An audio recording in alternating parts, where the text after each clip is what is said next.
Welcome to episode 18 of the Austin Downbeat. I'm Kat, your host. Thank you so much for being here with me. I really appreciate you watching and listening and commenting and sending me messages. Makes me feel real good, and I'm happy to do it for you. We have a great show for you today, but first, I have quite a robust rundown, so buckle up for this. Tonight, Western Youth is at Moontower. Also tonight, Rosie Flores is at Continental Club. Tomorrow night, the Waters have their residency at Geraldine's. On the 23rd, Thursday, Natalie Price is playing at the Zilker Botanical Garden. Same night, also on the 23rd, David Ramirez is doing the Long Center Thursday night drop-in. On the 24th, Eric Betancourt is at Treaty Oak. On the 25th, our pals Shiny Ribs playing at the Hotspot, which is an all-ages venue, super fun. Also on the 25th, my pal Joe Salinas is at Smoking Beauty. 26th, the Purgatory Players are at El Mercado South. And on the 27th, Andrea McGee is at Seaboys, rivaling her bandmate on the same night. Ben Jones, Pat Byrne, and the beautiful Barbara Nesbitt are at the Supper Club at El Mercado South, which is a really fun show to be a part of. And then last but not least, Dale Watson is at Continental Club on the 27th. That's your rundown. I'll have it all written down for you because it's a lot. Let's get into my guest today is Darden Smith. 16 albums under his belt. His latest offering is called Western Skies, which was born from an old Polaroid found in a box and long drives out to West Texas. And before he knew it, something really unique and cool was kind of happening. And that is Western Skies, which, for the record, is a book of essays accompanied by an album and beautiful artwork. So we talk about that. We talk about a lot of things. He has a lot going on. He's currently over in the UK touring, and he has a wonderful interview series that he's partnering up with at the Stateside Theater here in Austin, an interview series. He has some great guests coming for that. So he's definitely someone to keep your eye on if you're not already watching him already. And I just want to say thanks to Darden for stopping by the show and coming on, spending a little bit of time, and enjoy my conversation with Darden Smith. Welcome to the show, Darden Smith. It's about time. I feel like we played a little game of tag. And well, thank you so much. I'm so happy to be here. Yeah, it's great. I'm so happy that you are here, coming to us from your studio on the east side of town. Yeah. Yeah. I kind of thought that I don't know if it's because I've been swimming in your latest album, and just the sense that I get from that is just this like expansive kind of West Texas vibe. I kind of felt like you lived in, West Texas. I live there in my brain. Okay, I feel like you do. We're going to talk about that because you just, yes. But there's more water here, so I like, yeah. Yes. Are you a water guy? I am. I'm a swimmer. Do you swim? Where do you swim? In the cold, like Barton Springs style? Deep Eddy. I swim in Deep Eddy, and I swim at the Y. I love Deep Eddy. Yeah. So yeah. So yeah, but that I love swimming. Yeah. So you're like a laps guy. Yeah. Can you do the turn, the professional turn? I used to before I hurt my back, and so I don't do the professional turn. I feel like if that makes a difference between someone who swims and doesn't swim, I'm not going to swim. No, it doesn't. Yeah, but I love swimming. It's great. It's great because you can't. You can compete, but what I love about swimming is that it's like a combination of ballet or dance. It's a combination of, not that I'm a ballet guy, but it's a combination of dance and athleticism and meditation. Ooh. And that you can't really, if you're really trying to do it well, you can't really think about anything but swimming until you get to the end of the lane. So it really clears my brain out. And now more than ever, I think we need to really make sure we carve out space to do that. Do you agree? I don't think it's ever changed. Well, yeah. For me, it's like it's been a constant in my life. I have a very active brain, and I have more I have my curiosity overwhelms my calendar. What do you tend to be curious about? I'm really curious about, I love songs and I love writing and I love expressions and creativity. The last, I'm not as curious. I used to be really curious about going everywhere, traveling. Hmm. I'm not as curious about that anymore. I still love to travel, but I'm not as curious about that. I'm more curious about making things, Hmm. drawing. I love drawing, Hmm. painting, writing songs, and making objects is I'm really fascinated with, and collaboration. Very curious, very very interested in collaborations, and so this, and just kind of being aware of kind of where I am in life, and not trying to be behind me, and not trying to be in front of me either. Hmm. Well, that kind of ties back in with what you were saying that swimming is a very present activity. You really can Very. only, you come across that way in your music. And I'm glad you're talking about that because I have been kind of swimming in your music since your latest album, Western Skies, came out. Because I wanted to get a sense of you. You can get a real sense of someone through their music. And what's interesting is that sometimes I will really immerse myself in someone's music that I'm going to talk to, especially because that's a great Mhm. way to first sort of get to know who they are. And sometimes what they make me feel and also who they remind me of, um, when I come to actually talk to them, it's very consistent. It's like, okay, that makes a lot of sense. And sometimes when I listen to their music and then I actually meet them and talk to them, it's like, wow, there's that, it's unexpected.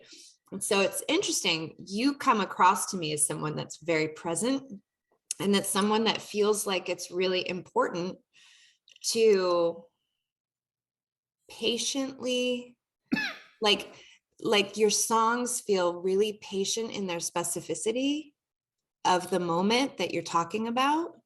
Mm. Like you have the time to really talk about the specifics of what you're trying to say in your song, you know? Well, Come I don't know across as that that I patient. don't know that I necessarily all of a sudden have the time to do it. I like writing, and I think that I come from as far as that specificity. I get all those syllables right. Yes. It's the end of the day, but I come from a very specific kind of writing, and the writing was very specific. I really come from the sort of Texas singer-songwriter tradition, that Guy Clark, Townes Van Zandt, and also people like John Prine, and that as a kid, um, those were my role models. So I Mhm. started writing songs when I was 10, Wow. yeah, and then in high school I got way into the sort of Texas thing, and the sort of it was really a country folk Mhm. thing. And in that way, it's like those songs are, every word is this directive Mhm. almost for what you're supposed to think when you Yeah. hear the song. And especially Rodney Crowell to a degree. I got into Rodney later, but Rodney, yeah. And those kinds of songs, it's like everything's laid out. Mhm. So but I got, and I still have that, but I got way into pop music um, sort of in my late 20s, and then into my 30s. I was listening to that, and then I learned how to play that kind of music and write that kind of music, and the influence of some of my English friends that I work with. It's just a different way of writing. So yes, I can see the specificity, but with especially the songs on Miles Between. I mean, songs on Western. Western Skies. I was thinking about Miles Between. It, it's I'm more interested in painting sort of a broader scope where that leaves a little bit the listener can sort of create their own movie, Mm-hmm. and not necessarily is dictated by me. So I think you do that though. Stylistically, I think you good. wrap it with that. Um, do you, kind of a two-part question, do you like, and do you think artists in general like when someone tells you who you remind them of? Well, we all have references. You Yeah. know, everyone has references, and everything. Everyone is influenced by someone else. So no, it doesn't bother me. You know, Yeah. I think it's interesting. You know, it's because it has generally it says nothing about me and more about the person who says it. Yeah. Oh, that's It cool. kind of has nothing to do with me. It has to do with what they are reminded of. Because if you've never heard Jackson Brown, no one can remind you of Jackson Brown. If you know, it's like so. It really is more about your listening than my songs. I love that. I love that. Well, because of that, then I'm going to tell you, So what have you been listening to that I right. remind Yes. you of? Well, it's funny. You bring up for me, you listening to you makes my brain think of three things in specific things. First one's Mark Knopfler. Oh wow, I never don't heard I that don't one. I don't know. Have you heard that one before? No, never heard No. that. I I don't mean, know. I've It's heard in Martin Knopfler. Yeah, and I think it could just be like little nuance and fleeting things, but you make me think of him. You make me think of one of my all-time favorites who no one else in my entire listening life has ever made me think of, Elvis Costello. But Elvis it's the glasses, isn't it? No, it's not. Actually, duh. That's like the most. I'm taller than he is too. No, but you have this. No, I'm very influenced by Elvis Are Costello. you really? That's so Big cool to time. like, yeah. Because Yeah, you, and because when I was I remember when I was 18. So you know, I grew up in Texas in a non-music family, so there wasn't a lot of music in my. You know, I had my older brother and sister had incredibly bad musical taste. So, and then my parents didn't have a stereo, so it wasn't one of those families where music was just around. I was the Martian in the family. wow.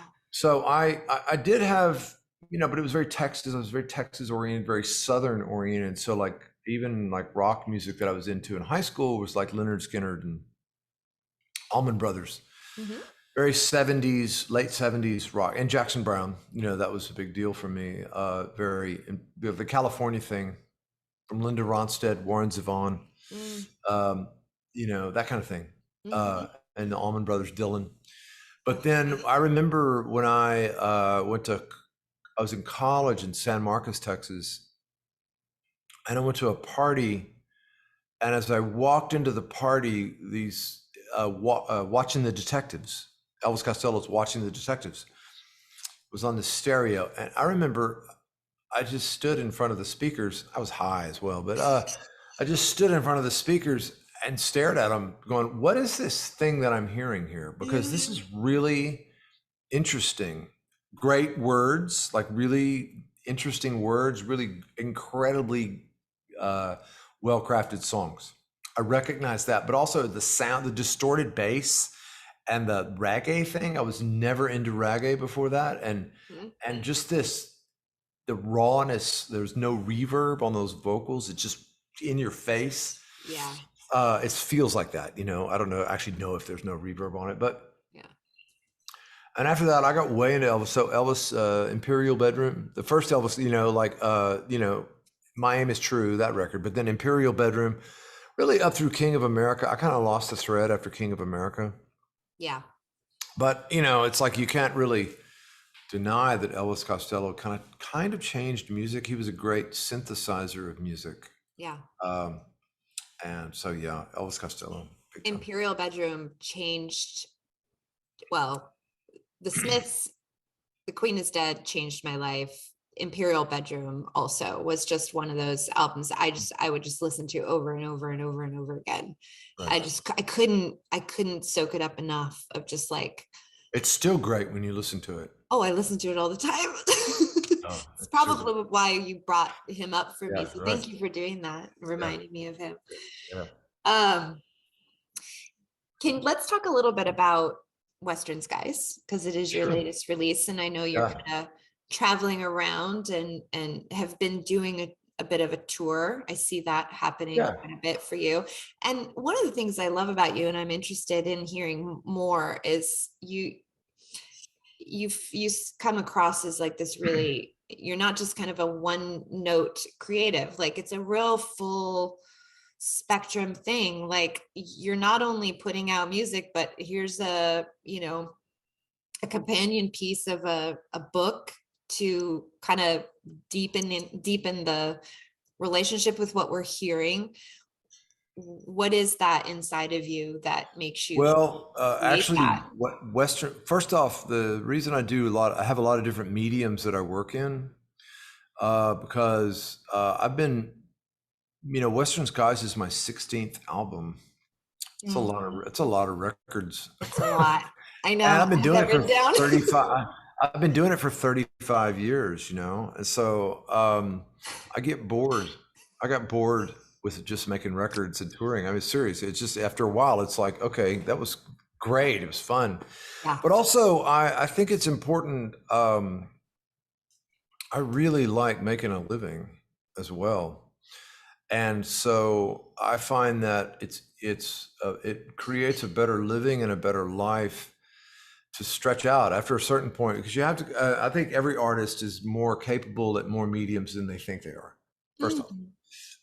I just think that everyone, if you're a creative artist and if you've gone deep into a craft, it doesn't matter what craft it is. If you've gone deep into that craft, you probably are able to do other crafts, other things, other mediums.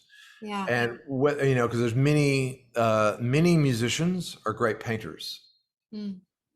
Many painters are musicians. Many great chefs play music.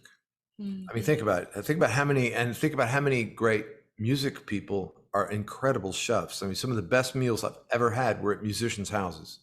Yeah. So, and I just got fascinated, and then so I started drawing a long time ago, and started teaching myself to draw, and because there were days when I was on the road that were uncreative. I wouldn't do anything. I think if you're an artist, you should do something creative every day. You should make something every day. Mm. And drawing is really cheap. It's a really inexpensive habit, and it's just paper and pens, and you can go all out for a second. Sorry. Yeah, that's okay. We can Yeah. pick it back up. Sorry. Okay, I got you Yeah. back. No worries. So I started taking pictures, when I got my phone, and then I just got really curious. I'm sorry, I'm rambling a bit here, but I guess I just like working in different mediums because it adds a richness to it, to your life and to your creative world. And why do one thing?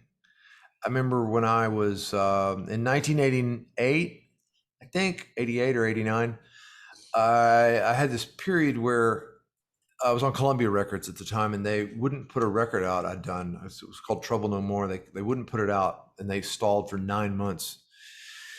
And in that period, I was having lunch with some friends of mine who are choreographers here in town, and they were talking about a piece that they were trying to put together. And I said, "Oh, I'd like to do a theater piece." And they said, "Well, let's do it." And I was like, "What do you mean, let's do it?" And they said, "Let's make a piece." And so I got very involved in dance theater, and so Yeah.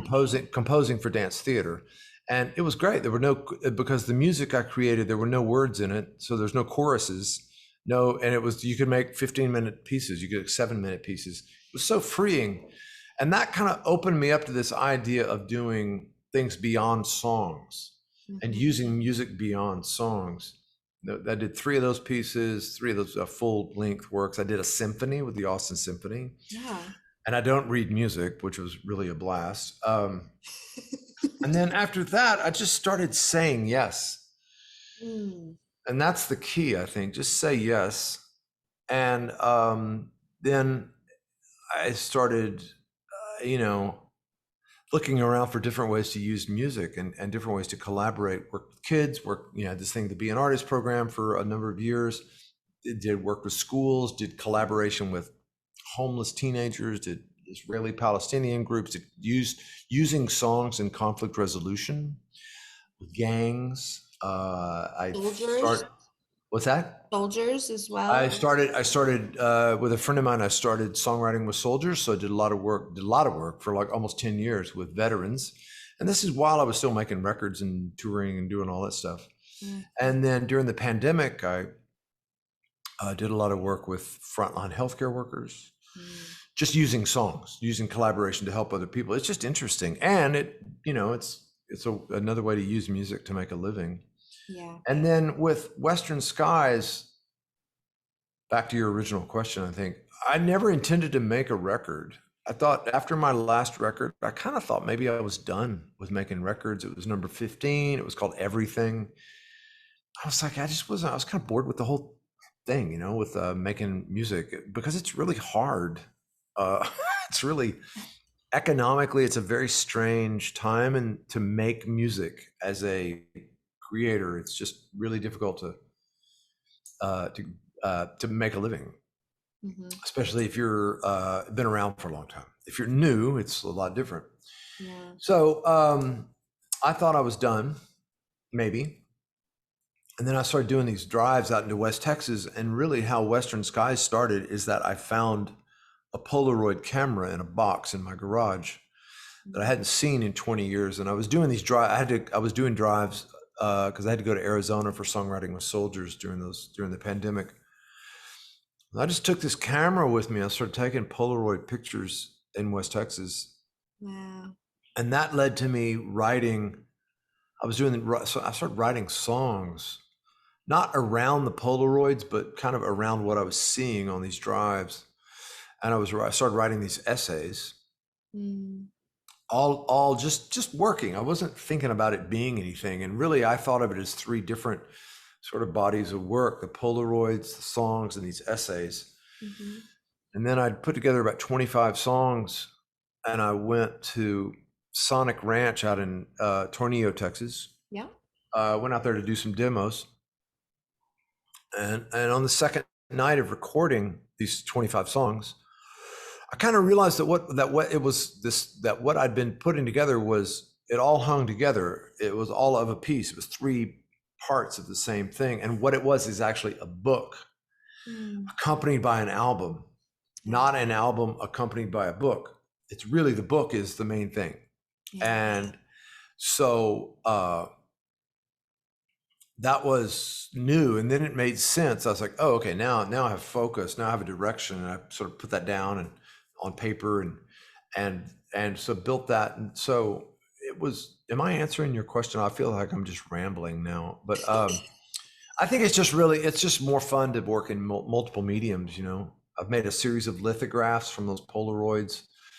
I'm working on. What is can you define? I've heard lithograph throughout my life, but I collaborated. They're digital lithographs, so they're not. The original lithograph was made in stone.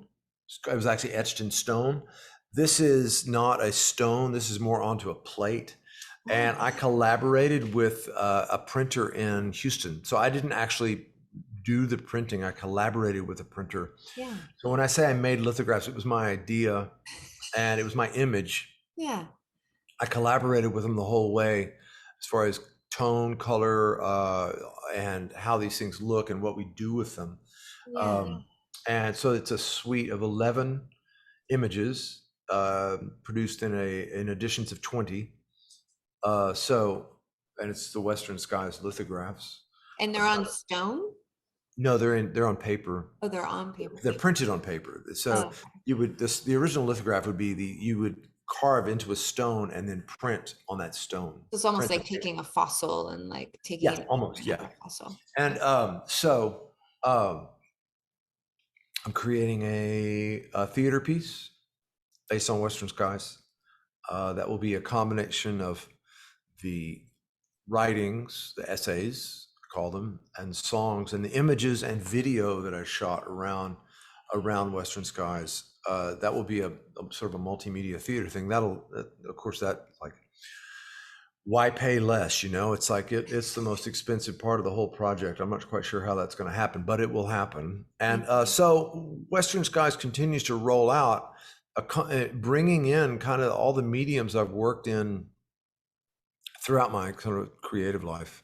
Yeah. Does this make any sense at all? I feel like I'm just completely rambling. No, it is. And I think it's so encouraging to hear you talk about it. I think for me personally, I've always kind of struggled with this idea, and you're making me feel a lot better about it, not on purpose, but I'm glad you're talking in this way because I'm a hyper creative person and I like to do a lot of different things. And I don't think until this moment I've ever had anyone in my life sort of comment on that in like a positive, good way. Not that people have tried to be mean about it, It's but well, like, there's a lot of push to do one thing and focus, which yeah, is great. That's really good. I think you yeah, have to. I think you have to do that. You have to focus. I remember I was on a plane a long time ago, and this guy, he was like a tech guy. I was flying back from California, and it was this tech, like an executive, and he was sitting next to me on the plane. And we got to talking about what he did and what I did, and he described it. He goes, he always tells kids that, and people he works with, to go deep into something, mhm, go achieve some sort of mastery at something, and it kind of doesn't matter what it is. mhm, Once you achieve mastery at that one thing, then spread out. A lot of yeah, people spread out before they're achieved mastery or achieve some sort of level of knowledge about one thing. And once you achieve, then it's completely applicable. How many I mean, it's like the film business is actually incredible at that, because people start out in one field in the film business, they go deep, and then they shift and they go to this other thing, and it's like the music business as well. mhm, um, but I just think once you get down into it, I don't think it's a negative to work in more than one medium. To me, all the interesting people in the arts are the people that do more than one thing. I mean, have you seen David Byrne's drawings? yes, I have. They're unbelievable. Have you seen Tom Waits's theater pieces? No. They're unbelievable. It's like the stuff that he has a whole other career in acting. Tom Waits, acting, and then the work that he's done with Robert Wilson in the theater realm. He has a whole career in that. He and Kathleen Brennan, his wife, that operates mostly in Europe, Mm, his productions. And it's like, and in a way, those two guys are really inspiring to me, as far as, yeah, they have one medium, but mhm, then what's wrong with going, is there like some sort of rule book that says you can't do more than one thing? right. And I just like, it's like, why not? As long as no one tells me, as long as there's not some sort of concrete barrier that says I can't, Right. I feel like you should try. Well, but you have to maintain, make sure that you're keeping the wheels on the bus. You gotta, I Yeah. think artists have to make sure they're, making a living, Mhm. and then pursuing these things at a high level, and making sure that you don't get too scattered, because you can get too scattered. Yeah. So having some sort of driver, which is largely sort of driven by necessity, economics, or whatever that is, Mhm. dates, you having to like do something by a deadline. Yeah. I think those are really good, healthy, but stretch out, and also collaborate, because you can't know everything. Yeah. I like that. What keeps you so, having tethers to like, financial stability and dates and like, things kind of locked in that way keep you stable in sort of a logistical way from your emotional and mental health perspective. How do you operate through your day to stay like emotionally grounded? And it sounds like you create every day, or at least Creative, yeah. I try to create every day. Well, I have a really great relationship with my partner. Her name's Haley, and we have a really great thing. I love hanging out with her. It's like really it's great. awesome. No, it's really great. She's awesome, and it really grounds me. We kind of talk every morning. It's great. Like, you don't just like say hi, but we talk. We actually, like, how are you doing? What's going on? We have date night. I mean, every Sunday, it's like ain't nothing gets in the way of that. Oh, I love It's that. like, yeah. And it's like, it's my favorite night of the week, because it's like, we go, and it's, I mean, it's like, Oh, often we talk about work, but we also talk like, okay, how are you doing? And you Yeah, make how space for yeah, actually but how it's the like, other person is and doing. well, and that's the point of the dinner. It's, and the point is the dinner is to like go, how are you doing? But that really grounds me. And that's one of the reasons that, like traveling is cool now, but it's like, I would really, I love traveling. I love doing shows, but I don't want to travel the way I used to travel because I'm 60, it's like I did all that. I've done it and it's great. But at the same time, I'd really rather, have enough home time and also time in my studio where I am right now. Um, because this is what grounds me. This grounds me being here.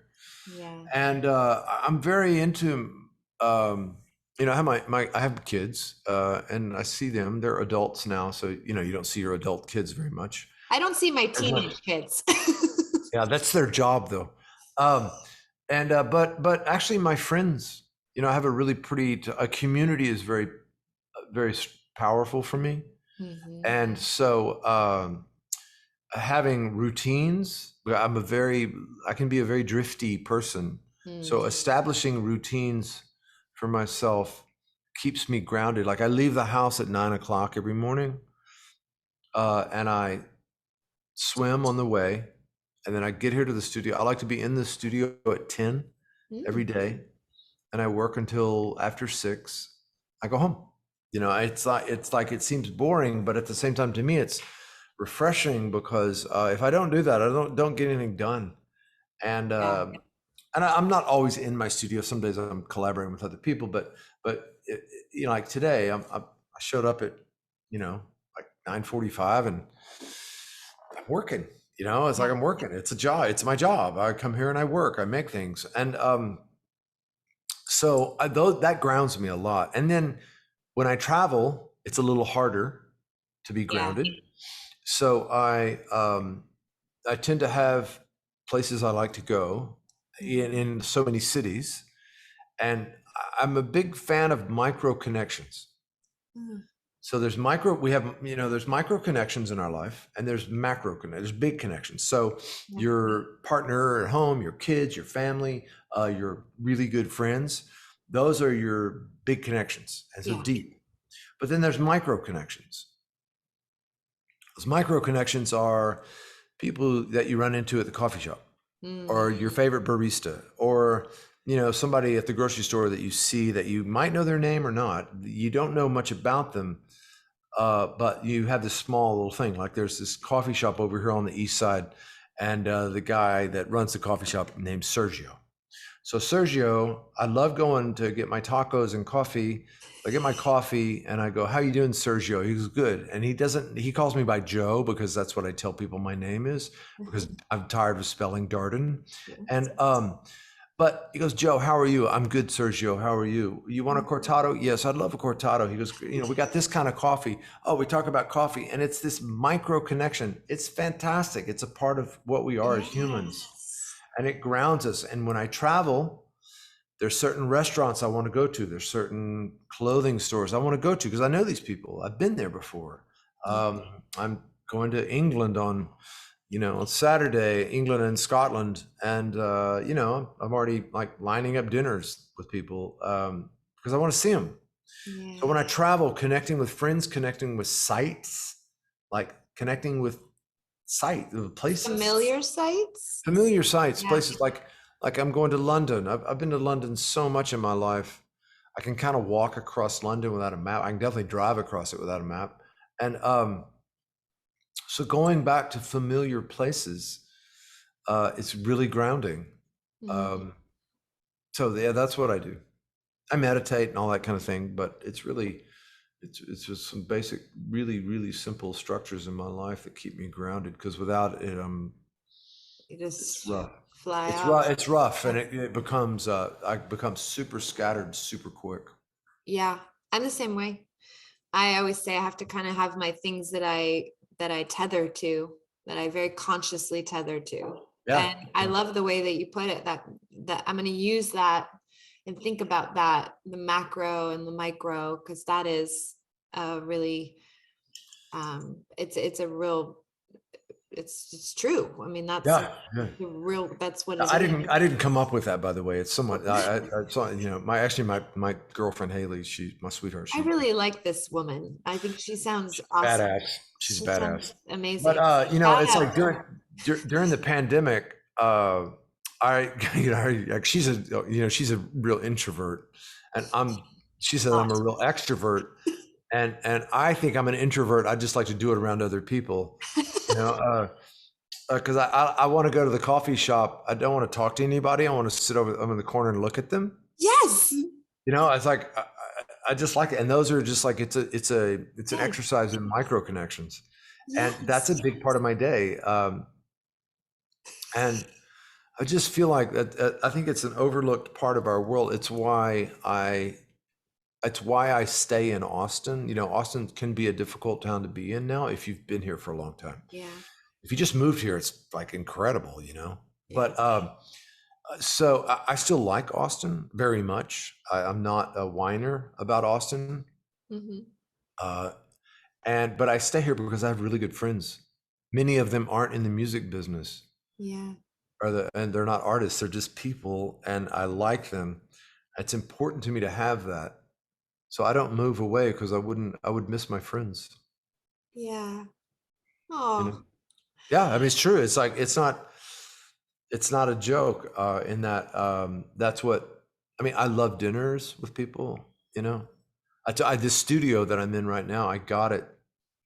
Got it to work in, but I got it also because I can have people over. I can have people over to have dinner. It's like there's a kitchen. And it's there's like a kitchen in there. Oh. oh yeah, it's a kitchen. That's a whole that's the kitchen back there Oh yeah, behind me. yeah, yeah. Yeah, I can Do make you, dinner here. do you cook? Do you love to cook? Yeah, What's your favorite thing to make? I make really simple food. I'm like a 45-minute cook guy. Okay. There's Yeah, nothing wrong with that. 45 minutes to an hour. That's about tops for me. Oh, yeah.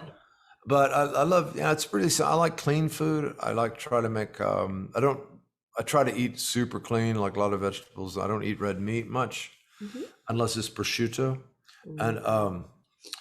I will eat a steak, but maybe once a year. Yeah, I don't do that But either. yeah, just a lot of, like really clean food. You would probably call it Mediterranean or something like that. I'm just Yeah. really simple. It's like really basic food. Roast some vegetables. Yeah, totally.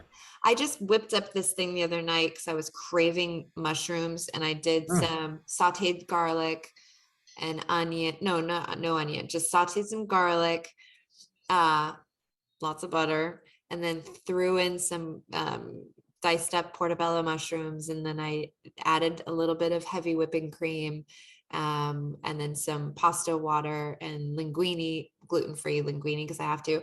And it was Well, like yeah, but you got the butter in there, so it all evens out. gorgeous, like mushroom with fresh chopped parsley, and it was like, I'll put some tomato in that. ooh, would you do like Cherry tomatoes. like cherry tomatoes? Just yeah. Anyway, yeah. I love So, food. I yeah, love making simple stuff like that too, and cooking, and then just sitting around the table and talking yeah, to people. And yeah. I wish this country did dinners the way that Europeans do, because it's the best way to eat. I love that. Let's do a little bit of rapid fire. Is that rabid fire or rapid fire? Both. No, just Rabbit. rapid. I'd rather do rapid fire actually. Okay, it's rapid fire. All Rapid right. fire. If you could change all of the billboards in this country for 24 hours to say the same thing, they all say the same thing. And, most billboards are along the highway, so everyone sees them. What would you have them say? Chill the fuck out. Awesome. If you had your own talk show and you had your first guest, who would your very first guest be? Tony Bennett. Awesome. What right now is on your bedside table at home? The Splendid and the Vile. It's a book about Winston Churchill. Beautiful. Anything else? It's my 10th book about Winston. I've read like so many. I know more about Winston Churchill than I do my own dad. Anything else? I'm a big fan of John le Carré. I'm a big fan of. I love European noir. I pretty much read noir fiction. Mhm. I love European noir, like Italian and Spanish. uh, noir. It's Okay. really great. And this one particular publisher is they put out great books. So yeah. Okay. Do you have any water, chapstick, phone, charger? What else is on your bedside table? Like actually on your bedside table? I don't know. I'm not there right now, so I can't really. Nah, it's like some maybe a water, but no, it's mostly I feel like you keep it my really phone. simple. No, it's just it's a mess. There's a bunch of copies of the New Yorker. I'll tell you that much. Okay. I love that. That's what I'm a New Yorker devotee, mostly for the cartoons and the book stuff. So well, anyway, yeah. of course. Crossword puzzles or Sudoku? No, no, No, neither. no. Okay. They bore me. Really? Okay. When's I'd rather draw. I'd rather draw. Yeah, yeah. I could see you like being the guy that like doodles on the margins of. No, I like clean paper. Oh, you just want like a clean. All right, cool. Yeah, I'd rather draw. Yeah. When's the last time you laughed out loud, and do you remember what it was about? Yeah, this like an hour ago. Oh, can you share what it was? Yeah, I was talking with a friend about a song, and he was, talking about the lyric. He made Awesome. me laugh. He just made me laugh the way he described it. Yeah. When's the last time you got really angry? Last time I got really angry, the Uvalde shooting. Yeah. And last question, are you sock, shoe, or are you put on your sock, put on your shoe, put on your other sock, put on your other shoe? No, I put on my socks and I put on my shoes. That's the way a real man does it. Yeah, the other thing, that's just weird, man. It's not right. Yeah. So anyway. Because I am sock, shoe. Well, you're not a man. You don't have to worry about that thing. All right. Well, thank you. Yeah, Thank you. Darden, I feel so much better about myself. Yeah, you should let that go because it doesn't matter. I know it doesn't matter. It really doesn't matter. It's one of those things like, do you put in the dishwasher, do you put the tongs down or tongs up? It's like a real thing. Yeah. You put the silverware facing down in the dishwasher or facing up in the dishwasher? Yeah. It doesn't matter. It doesn't. I always wanted to write a book called Two Kinds of People and just have each, when you open it up, it's like on one page on the left-hand side, it's like, one thing. That's really limiting though. But there are some things, Darden, where it's either or. Like you either do it this way or you do it that way. It's a statement. I think that's fair. No? All right. Okay. You either put the silverware facing down or you put it facing up. Yeah, okay. That's good. Yeah, I got that. I feel like I could fill a book. Good. Awesome. Well, tell us a little bit about what's coming before we wrap up. What are you're still, I think you are traveling soon again, right? I'm going to England I'm going to UK.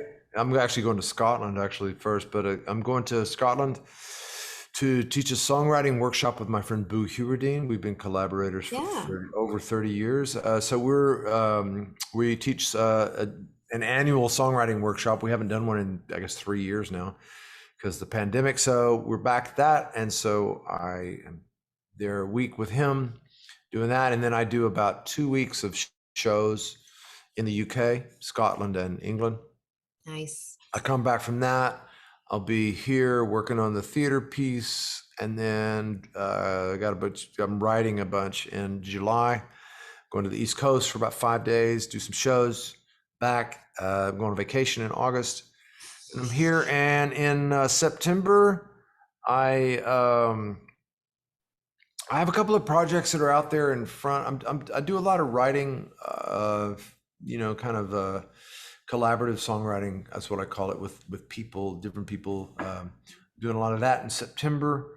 I'm also got a couple of projects happening with some museums, so doing that kind of thing. And then the fall, I think October is mostly off. I think I have most of October off, which is great because I'll be here. That's a great time to be off in Austin. Yeah, and so yeah, that's what's coming up. And then November, I got a couple of more projects that are like 2 or 3 days in one town, and I kind of immerse myself. And then December, I'm around doing shows. It's kind of mapped out, and I kind of have a calendar. I like to block out things in the calendar and then leave a lot of open space because that allows uh, things to pop up. Sure. Yeah, Sure. so that's what's happening. The theater piece is the next. Oh, I know this other part. So I have a spoken word album coming out in the fall. Nice. The essays from Western Skies. Mhm. I did a audio version of those essays, and then Awesome. I scored them. So I scored the essays, put music all around them, Mhm. and which is so fun. It was unbelievably fun. And once I got into that, and I did it kind of just because it was fun, and then I thought, oh man, we should put an album out. So then I was like, oh my God, let's put a record out. And so I've got a spoken word album. It's called Western Skies, The Essays. That's coming out in the fall, probably October. And then I also took those recordings and I collaborated with a filmmaker in Nashville, a man named Grant Clare, and we made videos for each one of those essays. So they're basically, are you familiar with what a lyric video would be? Yeah, of course. Okay, so we basically made lyric videos for each one of these essays, and I shot all the footage myself. And so that's all going to roll out in the fall. And so there's a whole other Western Skies album going to be that's just spoken word. That's awesome. It accompanies the book. It accompanies the other album. It's this other way to see that, and so that's coming as well. So I forget, like, that's what I'm doing in the fall. Oh yeah, so you don't have October No, off. I actually don't have any spare time, but yeah. So I'll be doing book readings and some shows around that, because that's a part of what the Western Skies show is. When I go out and do gigs, there's a lot of readings that happen and sort of theatrical stuff like that, or with music. So yeah. Awesome. And the best way to Other than that, it's pretty boring. Yeah, not much going on. Yeah. exhausted just listening. I'm gonna make some tea. I thought I would, do some coffee, maybe have breakfast. I don't know. Yeah. Some Oh, nice and I have a show called, another thing that I'm super excited about. This sort of started during the pandemic. It's a interview show. It's a live interview show called Who Said You Could Do That? Ooh. And it takes place at the Stateside Theater in Austin. Oh, yeah. And so the premise of Who Said You Could Do That is I want to talk to people. We've started out with mostly musicians. Eventually, I want to spread out into artists, writers, political people. I'd love to talk to political people and just interesting people, artists. People who are artists at what they do. Yeah. But it's like, what do you do? Why do you do it? And how did you get where you are today? And so that is, and I'm really only interested in talking to people whose careers have gone up and down, and then they've recreated in some way. Because to me, that's where the real texture of an artist. And so people, they're not always older, but they're people who have gone up to a certain level, and then everything falls apart. Well, they've been through some stuff. So yeah, you have a little grit on you. Yes. And so like my last guest was Kathy Valentine from the Go-Go's. Yes. She'd been all the way up. I mean, you don't get really higher than Go-Go's, and then down, and then she's recreated herself. Yeah. My other guests, I've had Radney Foster, Jack Ingram. I started it during the pandemic, and it was online, and it was a nightmare because it was just so hard. The tech was it was too much. This is more fun. We're filming that and recording that. My next guest I'm super excited about is on the 14th of July is Eric Johnson. Are you kidding? Yeah. Cliffs of Dover, Eric Johnson? Totally. Yeah, and he is going to be performing 6 new songs, or 6 or 7 new songs that he hasn't played. He hasn't played since the pandemic. They played live. So it'll be the first live show he's done. Dude. And just Eric, I don't know if you know Eric, but Eric is like the nicest guy. He's just so great. And so I've known him for a long time, not well, but I've known him, and I know a lot of people around him. Yeah. So Eric is my guest in July. Kelly Willis will be my guest in September. And then we're working on another guest for, I think, November. So I have that other part. And so I've kind of always wanted to have a show an interview show. I've kind of always wanted to do that.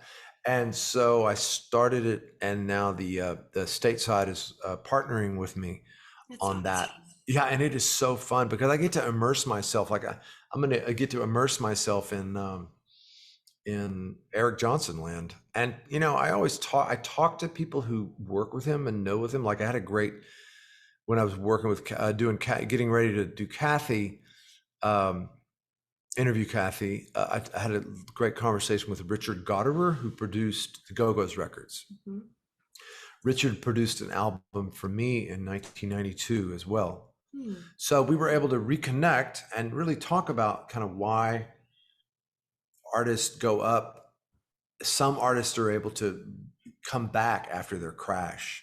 Mhm. I was able to talk to Richard and then talk about that with Kathy. It was really, really fascinating. Isn't So it fun to dive into someone's world and see, before you talk to them and get to know them, and you just kind of you get to feel all the things and think you get to respond to what they've offered publicly. And then you get to talk to them and you get to be like, okay, well, you don't know how it's going to go. And then like with you, I don't know you, but I really get a sense from what you're offering and your music and your art and all these things. And it's so cool to round out the experience and just be in the moment and be like, this is all that matters in this moment right now. It's so cool. yeah, I find people fascinating, and I think that artists.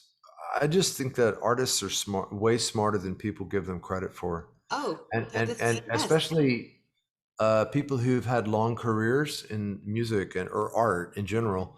They're just. I always feel like they're the smartest people in the room. Yeah. They're just as talented, just as smart as the doctors and lawyers. I think And even more so because they well, I don't understand know. I know people. some smart lawyers, but Well, the people part, the things that make us human, I feel like they have their fingers on that, most of yeah, us. and they combine that with a certain level of street hustle, which Mhm. I think is the ticket with artists and musicians, is that they combine craft and knowledge with street hustle. Because if you're going to be an artist and musician, you got to always, it's going to fall apart on you. So you got to sort of pick yourself up and kind of navigate your own your own path. And to do that, you have to be looking around for opportunities and kind of like figure out what no one else is doing and do that. And that's just a street thing. And that to me, that's where it really gets interesting. I mean, Kathy was great. Kathy Valentine was brilliant in that. The Go-Go's they were the first all-female band to write and produce and perform their own #1 album. The So, first one. so They, cool. and I think they might still be the biggest one. Yeah, I wouldn't doubt it. And yeah, and if you listen to those songs, they're incredible. Yeah, yeah, I do. I Vacation grew is up on that stuff. Vacation's amazing. Vacation's amazing. Yeah. So I anyway. mean, that's like part of the fabric of, I was right at that age where that was what I was listening to and Yeah. all that 80s. Are you a California person? Is that where'd you grow up? I was born in Erie, Pennsylvania, right on Lake Erie, Erie. Pennsylvania. I've been Literally, my there. backyard was a cliff into Lake Erie. Uh, Wow. yeah, and then I left as soon as I graduated from high school. I bailed and I moved to Santa Barbara, Good move. which is like paradise, Yeah. and spent 5 years there. And then I was an actor and I kept having to go to LA and travel. So then in 99, I bit the bullet and moved to LA and worked and did all that. And so I feel like I was born on the East Coast, but I really feel like I've been on my own since I'm 18, and I really feel like I sort of did a lot of my growing up in California. Hmm. I was by myself, and that Yeah. survival piece. So yeah, I have a Yeah. lot of Right. that inside of me. Great. But I got some East Coast grit. That's Billy right. Joel, Allentown. Yeah, that's fantastic. So. All right. So what's the best way we can support you? Obviously, we can come to your shows, go to dardensmith.com. Yeah, you can buy the book. You can go to my website, dardensmith.com. There's also a separate site for my art. You can go there and check it out. And yeah, come do a show. Yeah, my Patreon. You can look there. So there's many ways. You can also just send me a check. Yes. Yeah. Venmo, whatever you want to do. Just, yeah, I take donations. Like a Yeah, blank check. preferably. Or just send me your Visa. That'd be great. Yeah, just do that. Yeah, yeah. I love it. Well, even with that technical difficulty, thanks for coming back. It's been such a pleasure talking to you. I never know how things are going to go, especially when I don't know my guests. But you have just been an absolute pleasure. Thank you Thank you. for sharing about who you are and your life and how you see things. I'm just absolutely even more of a fan, quite Oh, honestly. thank you. Yeah, you just seem like a really good human being, and I always love to see that. I have my days. I'm sure Haley could add. I don't want to give you any reference points there, but yeah, yeah. But thank you so much for coming by. It was really, truly so pleasurable to talk to you. So thank you, Pleasure. Darden Smith. Thank you. Thank you. And I'm going to try to get to one of those shows that you have coming up sometime Yeah, soon good. after, but you have a lot going on. So we'll Yeah. see. We'll try to make it happen. Thank you. All right. Thank you, Darden Smith, for just stopping by. We will see you next time. Okay, bye-bye.